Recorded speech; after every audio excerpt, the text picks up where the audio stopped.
La paz de Yahweh, el soberano de los reyes de la tierra, sea con todos ustedes. El tema que desarrollaré a partir de hoy es quizás por mucho el que podría parecer el más extraño a la vista de las mayorías. Es un tema que no lo encontrarás en el vocabulario religioso, ni mucho menos en su cuerpo doctrinal, pero lo encontrarás en las Escrituras, de principio a fin. Estoy hablando del cautiverio del pueblo de Dios. Presta atención a lo que te voy a decir. Hay ciertas afirmaciones que aparecen en las Escrituras que el sistema religioso ha manipulado para esconder de los ojos del pueblo las cadenas de su cautiverio. Te mencionaré como ejemplo algunas de ellas. Habéis sido libertados del pecado. La libertad gloriosa de los hijos de Dios. Donde está el Espíritu del Señor, allí hay libertad. Nuestra libertad que tenemos en el Mesías. Firmes en la libertad con que el Mesías nos hizo libres. Hermanos, a libertad fuisteis llamados. Y otras más. Ahora quiero que pienses en esto. El profeta Daniel era un hombre libre o cautivo. Él estaba tan libre del pecado que no tuvo ningún problema en mantenerse apartado de las inmundicias de Babilonia. Servía en la corte real, lo cual le permitía tener un estilo de vida, podríamos decir, privilegiado, nada parecido al de un esclavo. Pero con todo y eso, Daniel era un hombre cautivo y él tenía conciencia de ello. Puedes leer todo el capítulo 9 de su libro para que te des cuenta del elevado grado de conciencia que Daniel tenía de su cautiverio. Estoy ocupando al profeta Daniel para ilustrar que es posible estar libre del dominio del pecado, ostentar un estilo de vida principesco si se quiere, y aún así vivir en cautiverio.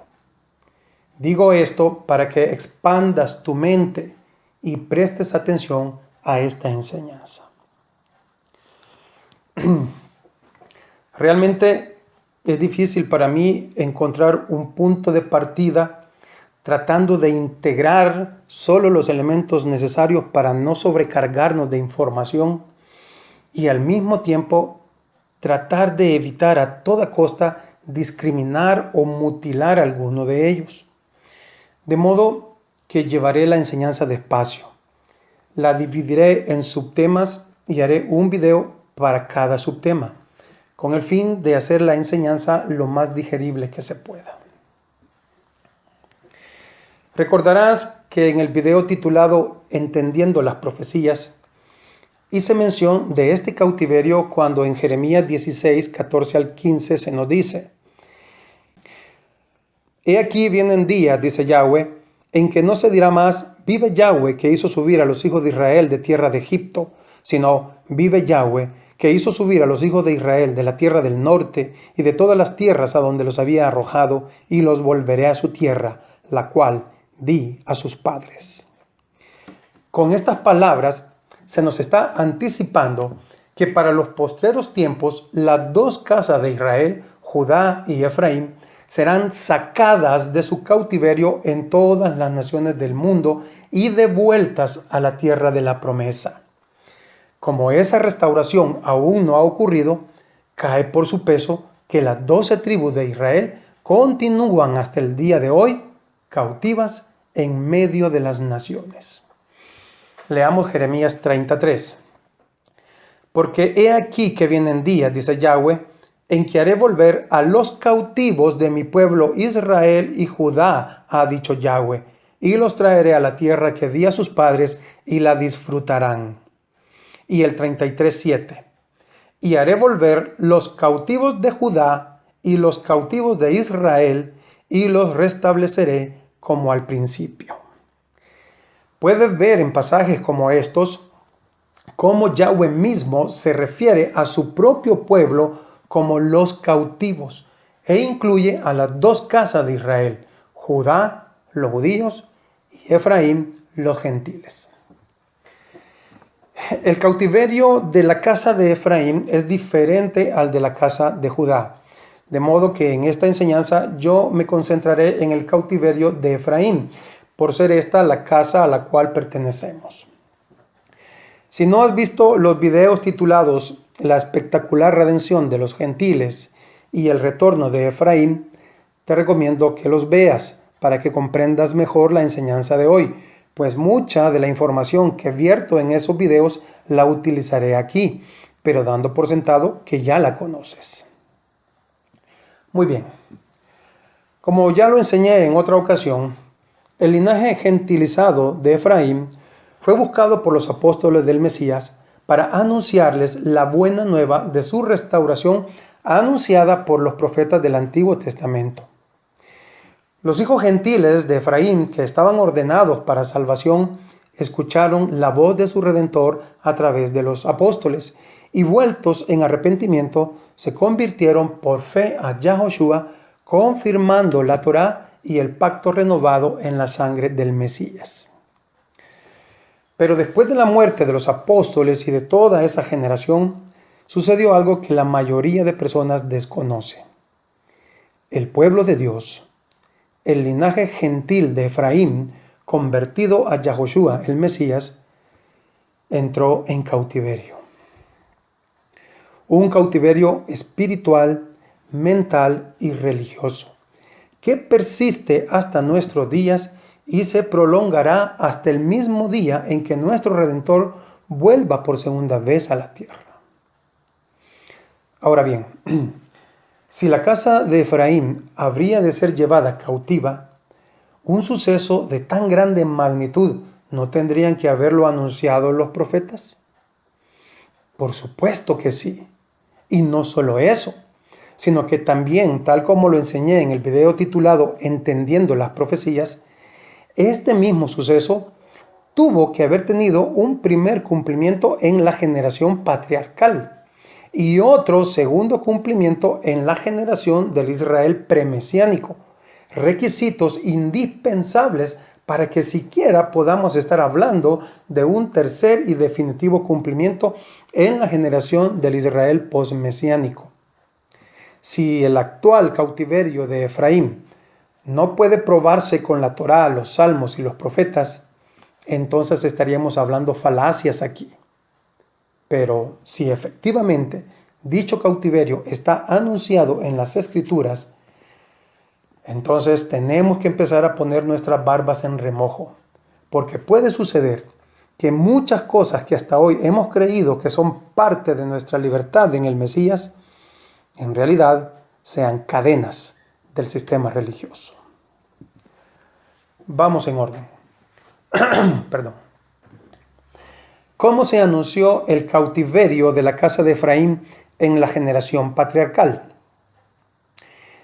Puedes leer Génesis desde el capítulo 37 hasta el final del libro y ahí encontrarás el relato de la vida de José, padre de Efraín y de Manasés. Pero yo te resumiré la historia en las siguientes palabras. José, siendo un muchacho, fue vendido por sus propios hermanos a una caravana de ismaelitas quienes lo arrancaron de su tierra y lo revendieron como esclavo en Egipto.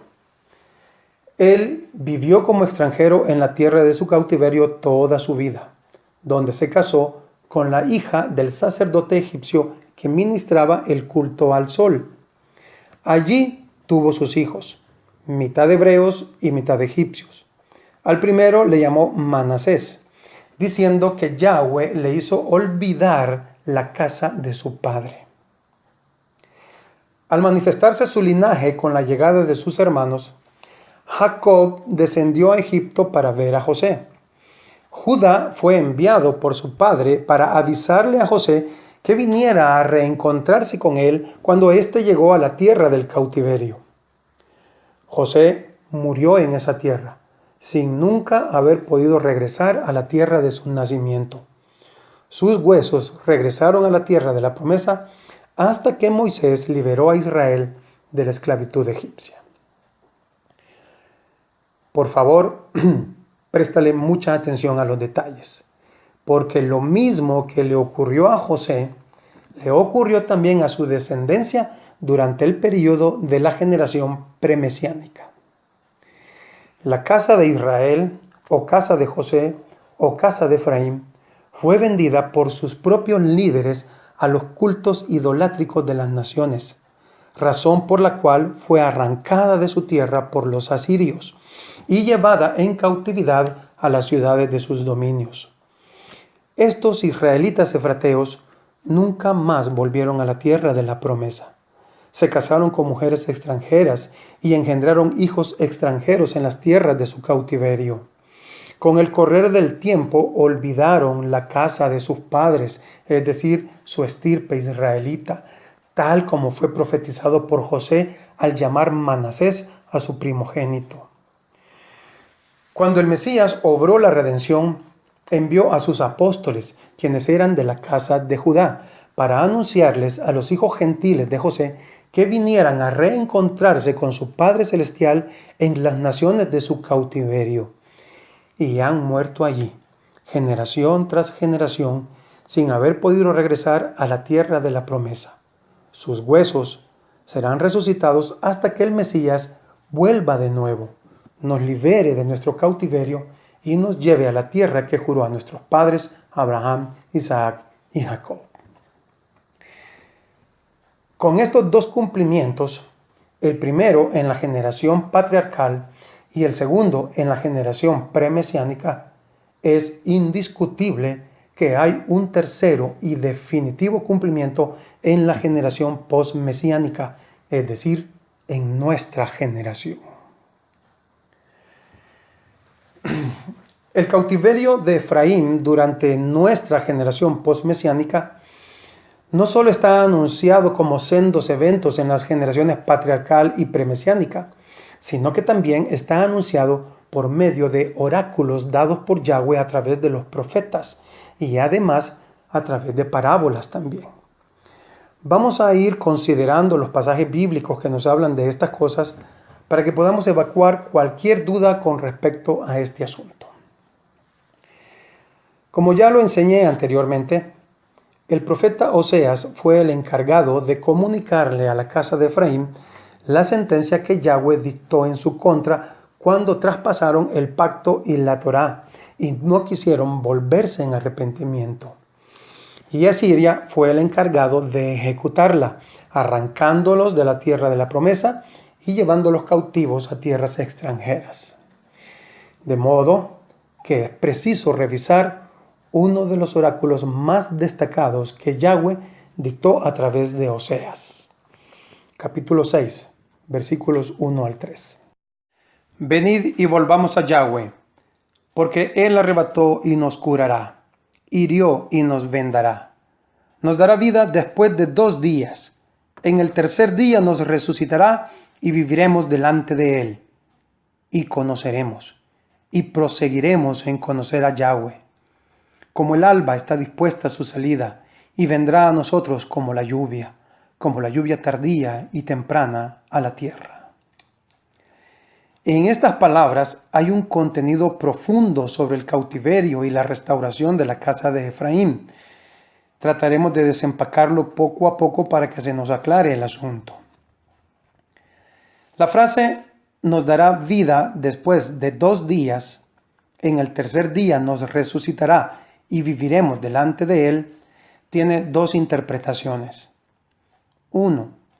Es una clarísima referencia a la obra redentora del Mesías, quien estuvo muerto durante 2 días y resucitó al tercero para nuestra justificación. Con esto se afirma que la restauración de Efraín solo es posible gracias a la redención de Yahoshua. Y 2. La frase también aparece en el versículo como el plazo de su sentencia. Dice que Efraín estará muerto durante 2 días y al tercero será resucitado. El cautiverio de Efraín es visto aquí como su muerte. Es bastante obvio que en este caso no está hablando de días de 24 horas, pues si así fuera, la misma Asiria los hubiera devuelto a su tierra 3 días después de haberlos desterrado. Cae por su peso que la palabra día solo está ilustrando un periodo de tiempo mayor y basados en Salmos 90, 3 al 4, que dice: vuelves al hombre hasta ser quebrantado y dices: convertíos, hijos de los hombres, porque 1000 años delante de tus ojos son como el día de ayer que pasó y como una de las vigilias de la noche. Entonces se infiere que los 2 días que dice Oseas que Efraín estará muerto equivalen a 2 milenios, y al tercer milenio Efraín será resucitado. Esta interpretación queda confirmada por el hecho de que la casa de Efraín ha comenzado a tener conciencia de sí misma justamente 2 milenios después de que el Mesías vino a redimirla, y de manera simultánea en todas las naciones del mundo. La otra frase que resulta intrigante es: y conoceremos y proseguiremos en conocer a Yahweh. De forma muy sutil se revela que Efraín, al comenzar su restauración, no conocería a Yahweh completamente. La construcción gramatical de la frase deja ver que habría 2 etapas de conocimiento. Por eso dice: y conoceremos, primera etapa, y proseguiremos en conocer, segunda etapa. La palabra proseguir significa continuar con lo que se tenía empezado. Estas 2 etapas de conocimiento han estado separadas entre sí por los 2 milenios que Efraín ha estado muerto. Cuando los apóstoles del Mesías comenzaron a buscar a los hijos de Efraín para testificarles del Salvador, ellos vinieron a su encuentro y empezaron a conocer a Yahweh a través de Yahoshua. Pero conocer la obra redentora del Hijo de Dios no era suficiente para conocer completamente al Padre. Para lograr esto era necesario conocer también la Torá. Y aquí es donde estuvo la dilación. Durante los 2 milenios de su sentencia, Efraín ha conocido a Yahoshua, aunque distorsionadamente, pero no ha conocido la Torá. Al iniciar el tercer milenio, el de su resurrección, Efraín ha de proseguir en conocer a Yahweh, conociendo la Torá. Por supuesto que los apóstoles, después de darles a conocer al Salvador, procuraron que los hijos gentiles de Efraín conocieran la Torá. Pero ya estaba escrito que Efraín, como sentencia por su antigua violación del pacto desde los días del rey Jeroboam, habría de ser llevado cautivo durante 2 milenios antes de poder proseguir en su conocimiento de la Torá. Como lo he venido diciendo desde antes, este cautiverio no es físico, sino espiritual, mental y religioso, y le ha impedido a Efraín conocer y obedecer la Torá, porque fue hecho prisionero de la creencia de que la Torá está invalidada. Y ha sido el cuarto imperio, Roma, junto con todas sus religiones vasallas, el encargado de ejecutar dicha sentencia. Si no entiendes por qué menciono a Roma aquí, te recomiendo que veas el video titulado El Evangelio Puro. En Jeremías 16, 13 al 18, Yahweh anuncia lo siguiente: por tanto yo os arrojaré de esta tierra a una tierra que ni vosotros ni vuestros padres habéis conocido, y allá serviréis a dioses ajenos de día y de noche, porque no os mostraré clemencia.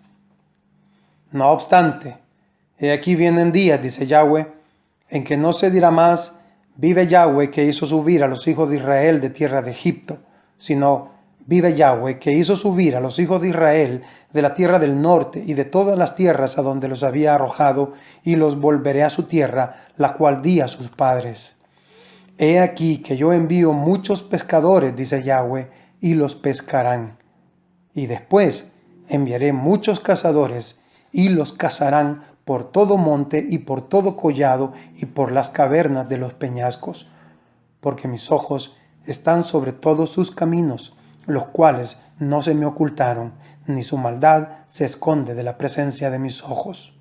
Pero primero pagaré al doble su iniquidad y su pecado, porque contaminaron mi tierra con los cadáveres de sus ídolos, y de sus abominaciones llenaron mi heredad. Esta profecía nos brinda un ángulo diferente que se complementa con la profecía de Oseas tocante al cautiverio y a la restauración de la casa de Efraín. Aquí se nos dice que Yahweh arrojaría a los hijos de Israel a una tierra en la que servirían a dioses ajenos, y después enviaría pescadores a buscarlos.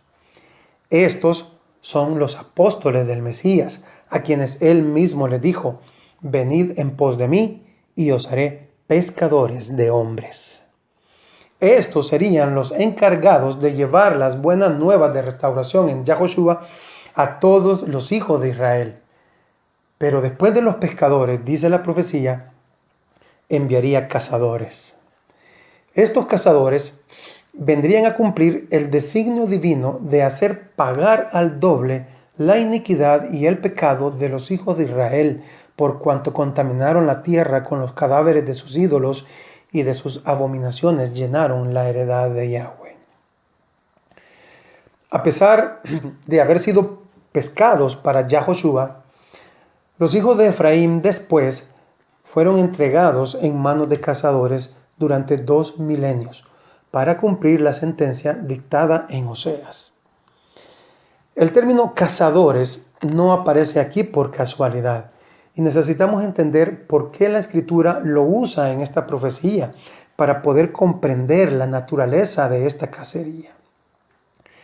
La primera vez que la palabra cazador aparece en las Escrituras es en Génesis 10:9, refiriéndose a Nimrod, quien fue el precursor del sistema religioso mundial, asentado originalmente en la ciudad de Babel, y cuyo propósito ha sido desde su fundación apartar a los hombres de la limpia adoración a Yahweh y proporcionarles un culto sincretista, bajo la creencia de que siempre se está adorando al Dios verdadero. Por el vigoroso proselitismo que Nimrod efectuaba a favor de su religión, es que las Escrituras lo llaman vigoroso cazador delante de Yahweh, es decir, un cazador de hombres, un cazador de almas.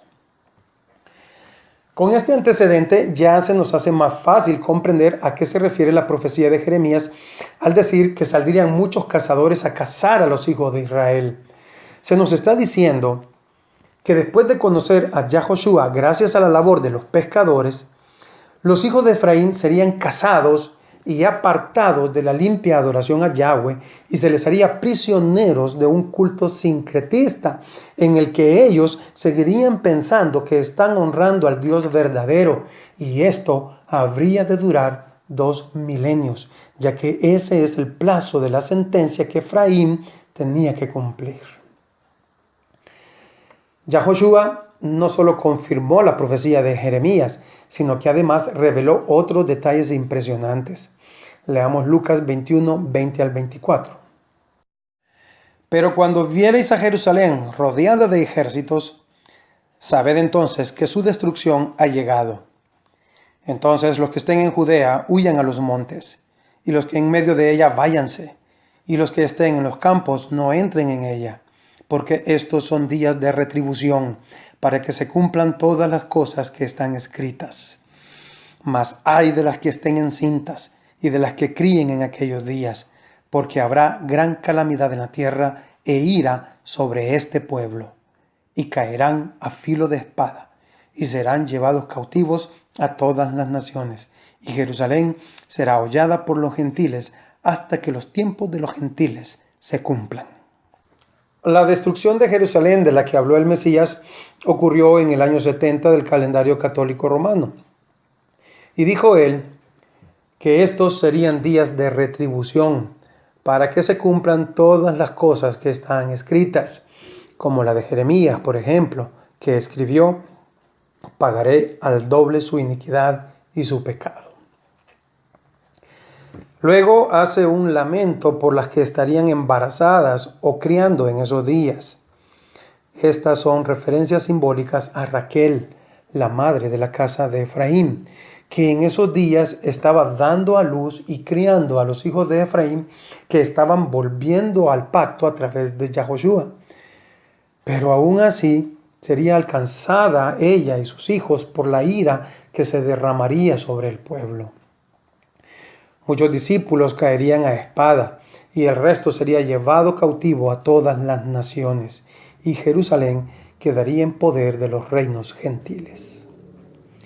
Ahora bien, este cautiverio del que habló el Mesías, diciendo que sus discípulos serían hechos prisioneros en todas las naciones, tiene que ponernos a pensar. Nunca ha habido un encarcelamiento masivo de discípulos de Yahoshua en todos los países del mundo. No hay registro de eso, porque el cautiverio al que el Salvador se refirió es un cautiverio espiritual, mental y religioso. Esta es la labor que llevaron a cabo los cazadores profetizados por Jeremías.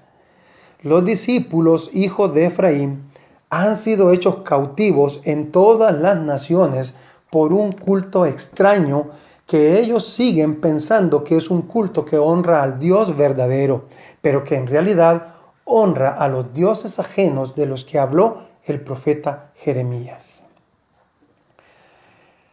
El apóstol Pablo también reveló más detalles sobre la profecía de Jeremías. Leamos Hechos 20, 29 al 30.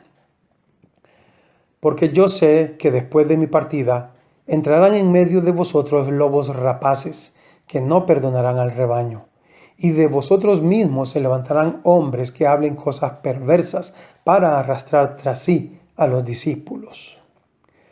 Al decir Pablo, después de mi partida, lo hacía en sentido personal, pero esto se volvió colectivo para la era apostólica, pues al morir los apóstoles y toda esa generación, la casa de Efraín quedó bajo el liderazgo de lobos rapaces, como le llamó Pablo, que arrastraron a los discípulos hacia un culto sincretista que habría de durar 2 milenios y bajo el cual los hijos de Efraín han estado cautivos en todas las naciones. Este culto sincretista, que ya por muchos siglos se ha conocido con el nombre de cristianismo, fue forjado en las calderas del Cuarto Imperio, Roma. Y hoy día, aunque muchos creen que no tienen nada que ver con la Roma religiosa, la verdad es que todavía continúan obedeciendo muchísimos de sus mandamientos, creyendo que con esto honran al Dios verdadero. Esa creencia de que es imposible que seamos hechos cautivos si hemos creído en el Mesías debe ser sacada de nuestras cabezas. Esa es una falsa creencia que el sistema religioso nos ha implantado en la mente para que seamos incapaces de ver las cadenas con que ellos mismos nos han aprisionado. Por eso comencé al principio diciendo y haciendo la comparación con el profeta Daniel, para dar constancia de que sí es posible tener cierta libertad y aún así vivir en cautiverio. Sé que lo que he enseñado hoy quizás genere más preguntas que respuestas, y por eso dije que llevaría la enseñanza despacio, dividiéndola en subtemas y haciendo un video para cada subtema, para hacerlo lo más digerible que se pueda. Así que te pido que tengas paciencia. Video tras video iremos agotando el tema hasta abarcarlo por completo y disipar todas las dudas. Por ahora, me interesaba, basándome en los abundantes pasajes de las Escrituras, dejar firmemente planteado el cautiverio de la casa de Efraín como una contundente realidad en nuestra generación posmesiánica, porque al enterarnos que estamos bajo cautiverio, los ojos de nuestro entendimiento se abrirán para ver cosas que solo los verdaderos redimidos del pueblo de Dios podrán ver. No te pierdas la continuación de este tema en el próximo video. La paz de Yahoshua, nuestra única esperanza de libertad, sea con todos ustedes.